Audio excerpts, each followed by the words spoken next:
Typhlosion was one of the defining Pokemon of BDSP NU, and over the course of the meta, players continually adapted it to beat almost all of its possible counters. It was consistently an S-ranked Pokemon for a few reasons.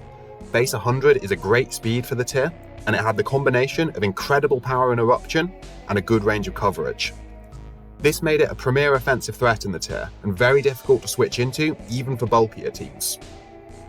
The most common set initially was the fairly intuitive Choice Scarf or Choice Specs that you'd see on any Typhlosion in any tier.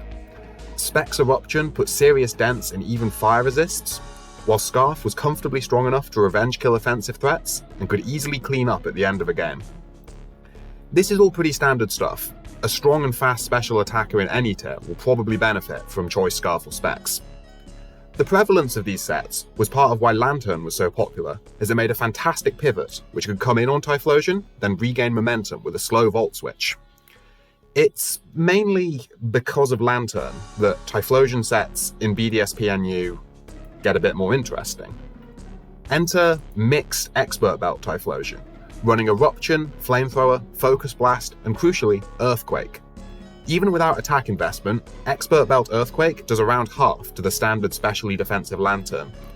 This was the main point of the set, and as a bonus, it also matched up better into opposing Typhlosion.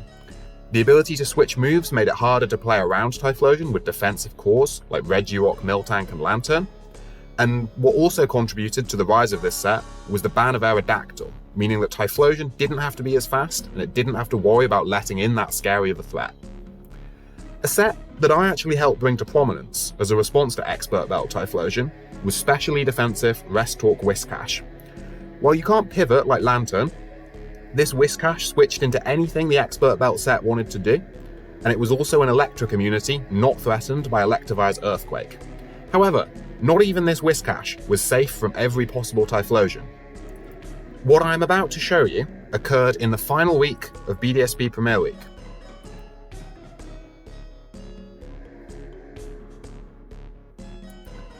I don't want to talk about it. Even outside of the Whiscash matchup, this still lets you hit Lantern hard, and it saves you from risking a Focus Blast miss into Regirock. While not as common as Expert Belt, this set still goes to show the sheer versatility of Typhlosion, and how many things you have to account for when trying to defend against it. So there you have it. There was a Typhlosion set for just about everything in the tier. While it was never quite so oppressive that it needed banning, Typhlosion adapted to every metagame shift that we had to define the tier from start to finish. Thank you for watching, bye.